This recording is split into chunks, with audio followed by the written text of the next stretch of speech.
recycling, that's all made up by and large, right? Like 99.9% of especially now that like for a brief period of time, it was somewhat profitable for China to even take in our shipments of recycled goods and process them. But that was still really subsidized by them. And again, getting us more reliant on China, right? And then as it became unprofitable, right? They're like, we can't afford to keep losing all this money on recycling these Americans' garbage, right?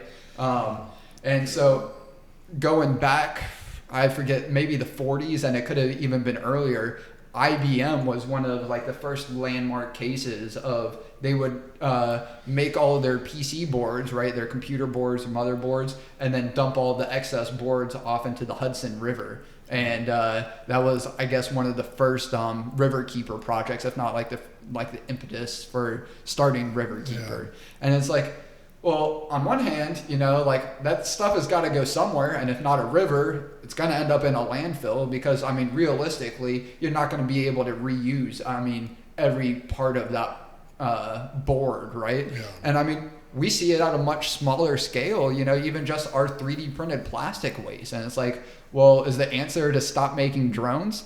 No, but I mean, it is at least being mindful. How can we produce this in a way that is creating less waste from the start? Because if you're like, hey, we're going to recycle this, that's pretty much, you know, wishful thinking, you know, as a nice way of putting it. Yeah, I actually looked into the recycling business. When I got into the mitigation business, I was like, well, what else? Not much of a business. Yeah. And I started looking into it. There was a group up in New York that I went up and visited, and they had a plant, and I just saw where there's, like I said, at that time, what they could, they would send to China.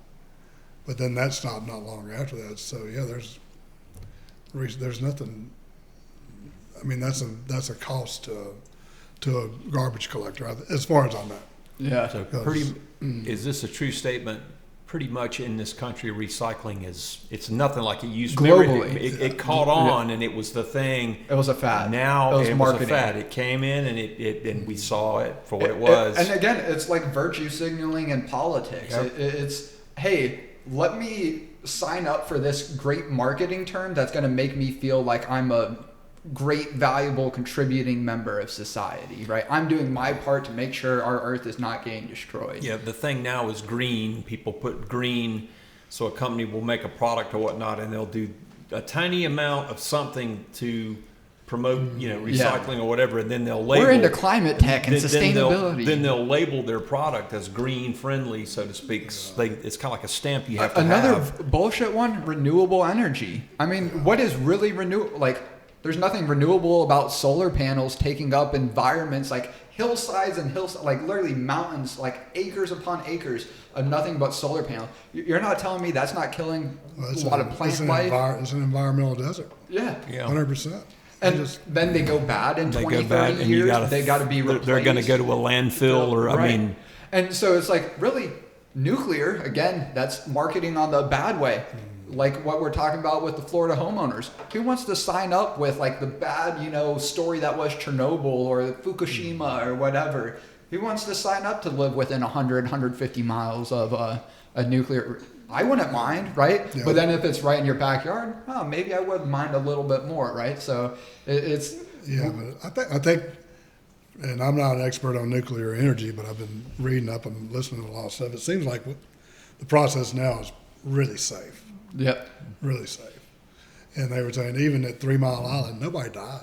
Right. And you know, it's the regulatory Microsoft is Microsoft? No, Intel. I think so. Yeah, Microsoft. I think they're doing a data center. They're going to reactivate those units that were turned off to power. I think there's one they can't reactivate, but the other two they are. But so it's, to me, nuclear is by far the way to go. My dad was a 38-year career senior guy with Duke Energy, and he was a nuclear guy. He ran a nuclear power plant from the construction phase to bring it in online for like 20 years, and so nuclear's in my family. But yeah, the technology today compared to the 70s when 3 Mile Island and Chernobyl in the 80s, and that plant it wouldn't have met basic safety standards in this country, what the Russians did in the Soviet era. But I think it's Bill Gates has a company called TerraPower, and he's spending a ton of money to develop the SMR, small modular reactor, where they can bring them in on a flatbed truck. This nuclear reactor, small, to power an area that's been hit after a hurricane or something, and supply power to everybody. I think everything's changing with technology. Yeah. And I really hope that the green energy goes away, because it's going to be a disaster in 20 years. Yeah, when those things start falling apart. And you get so many, I was going to say misguided kids, but it's beyond kids, misguided people. It's like, we want to do what's right, but it's like, get rid of the coal plants. So what, like China and the rest of the world that's already developed or continuing to develop can just like wave goodbye to us in their rear view mirror?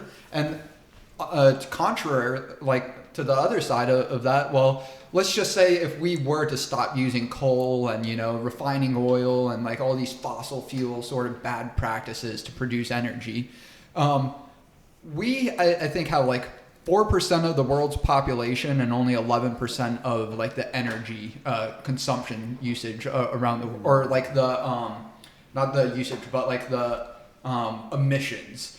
And so it's like, if we were to replace all of our coal factories, all of our oil refineries with like the most up to date, like what are we going to get that 11% emissions down to 9%, what are we going to do for the other countries still just developing, going through their first or second industrialization period? Are we going to hold them at gunpoint saying, hey, we can't allow you to industrialize because it's not clean for the environment, right? But oftentimes I feel like that's the position of self-proclaimed like progressive or liberal people that want more for people, more for humanity, yet actively through what they want, pushing other people down at the expense of like being clean. Like, hey, you can't like develop your own industry in your country because unless you're going to do it via nuclear, which, isn't really the case for a handful, maybe 2 handfuls of countries where that's an option.